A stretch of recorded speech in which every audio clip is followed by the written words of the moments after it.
Alright, in this video, I'm going to show you how to make a way cool, awesome PhotoPass badge. So, we're in Photoshop, and we need to open a new file. So File, New, we're going to create one the size of our badge. Our badge is 3.5 inches by 2.5 inches. I'm going to keep it at a 300 resolution, works nice. Alright, alright. And there is our workspace for our photo badge. What we're going to do is I want to place a picture in here, and then I'm going to clip my text to the picture so that you can actually see the picture through the text. It's pretty cool. So what I need to do is I need to open a new image, a new photo file that I'm going to drag onto here. I'm going to do that again by double clicking anywhere on this gray space. Oops. There we go. To open a new, doesn't seem like it. Alright, well, if it doesn't work for you, here's why. We need to unlink this. There we go. There. Now there's my untitled. So if we click here, we should be able to open a new one. There we go.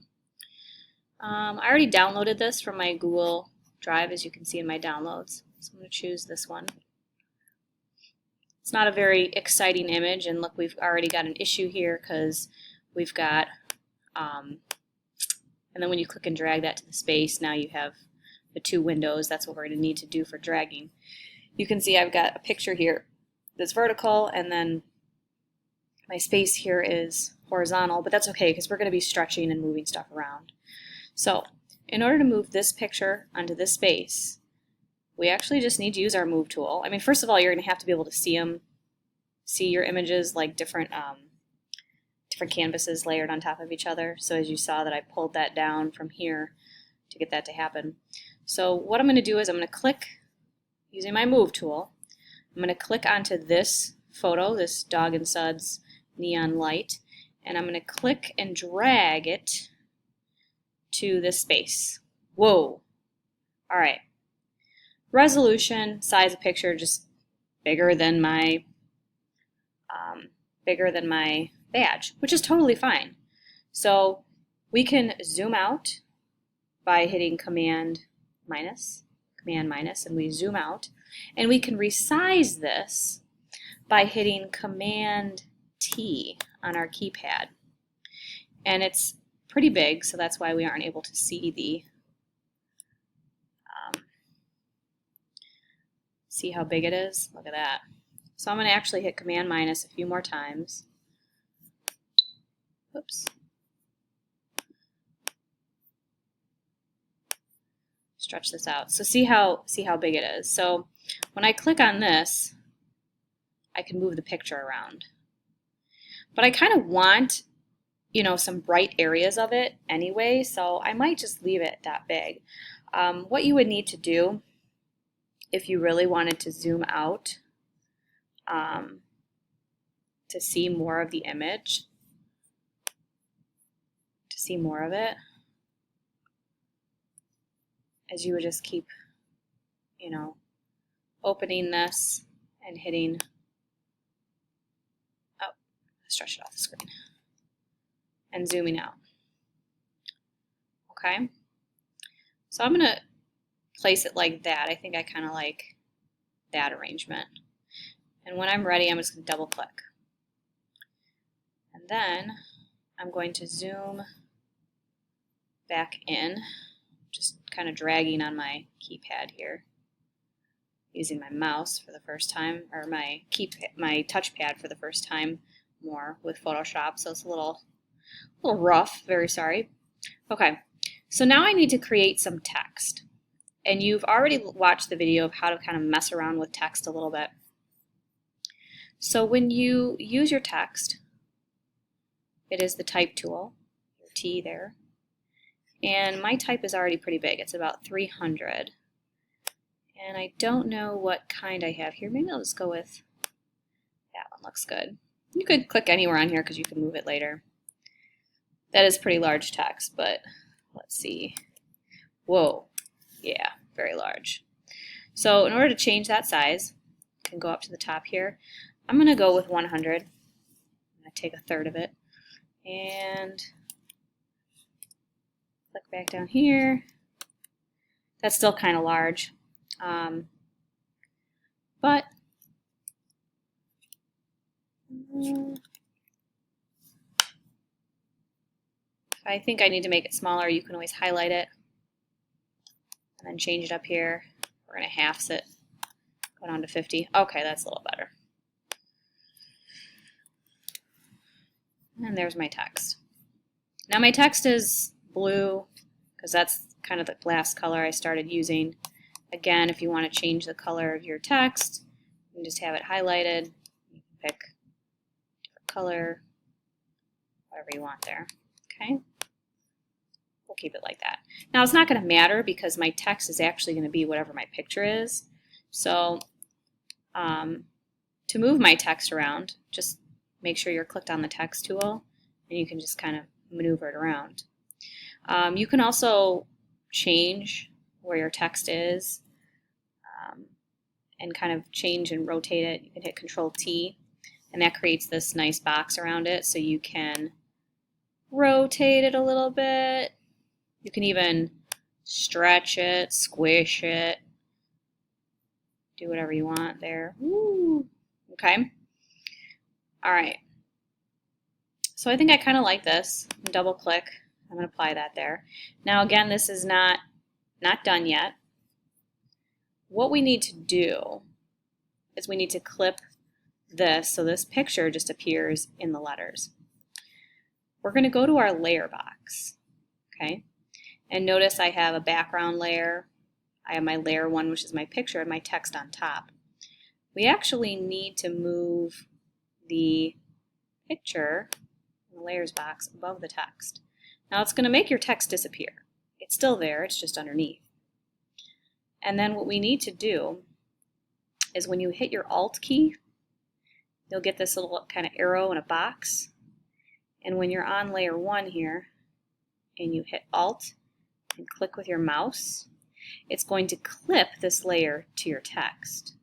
So now your picture is within your text. And if you use your Move tool,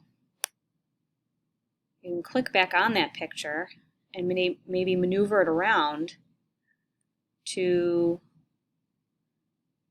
maybe a different area that you like it. Maybe you want a little more red in there, a little more yellow. Okay. Now I'm still not done with this. I definitely want more to happen. For instance, I feel like this, especially this white area, would pop with maybe more of a black background or more of that navy blue. Bring that navy blue of that sky back. So what I'm going to do is I'm going to actually, I might hide my text layer. Hide this. No, I'm just wondering how to get that blue exactly. I'd have to go back to that picture, but I could very easily do this. I want this blue. So I could use my color picker, my eyedropper tool, and pick up that exact blue. And that lets me know where it is. And then I can go to this background, okay, and I could find my paint bucket tool, which it may not show for you, so if it doesn't show, it might show this gradient tool. So you'll have to just click and hold it until you find your paint bucket tool. And I want to paint the background this blue. So just click right there. Now we've got that blue, awesome. Click back on my picture, click back on my Move tool, maneuver my text around. Oh, I like that better. Now see how the name pops against that dark? Now I know when I print this, I'm still going to have issues because the value of these colors, this red and blue, are kind of close. So I'm going to do something, a next step, and with my text here, I'm going to use some layer styles. So if you go into your layers box, there's an FX here, and you can add all sorts of cool things to this layer.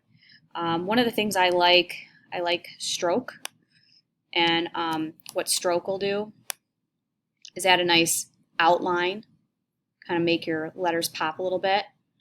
Sorry, this is kind of going off the page here. I kind of want you to be able to see what's happening. But as you can see, I have this outline here. It's defaulted at this white, I guess, for me. So, you know, maybe I want the white.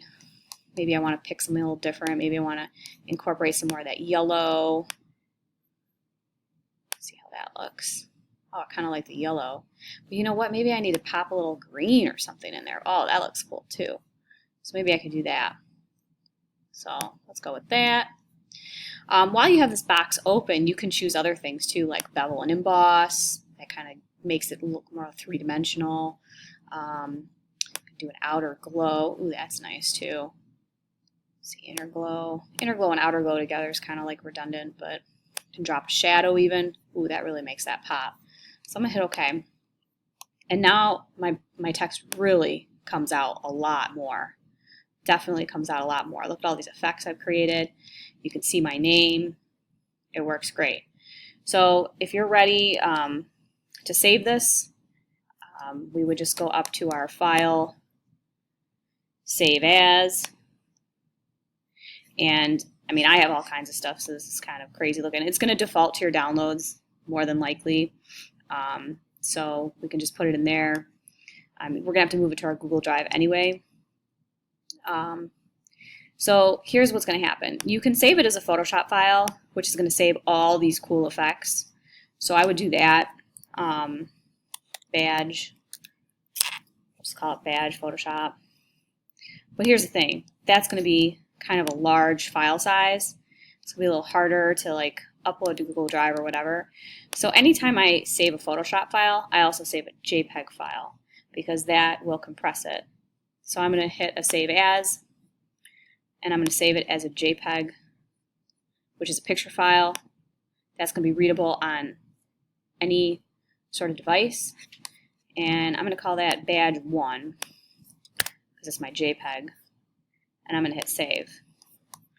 And then as a safety measure, I'd go in and move both of those files to a Google folder into your Looking versus Seeing folder so that you have that there. So that's how to kind of mess around with your text, have some fun, really try to make it pop. This is a badge you're going to be wearing out in the hallways, so you want it to look pretty cool. So, you know, try to impress me, have some fun, and good luck.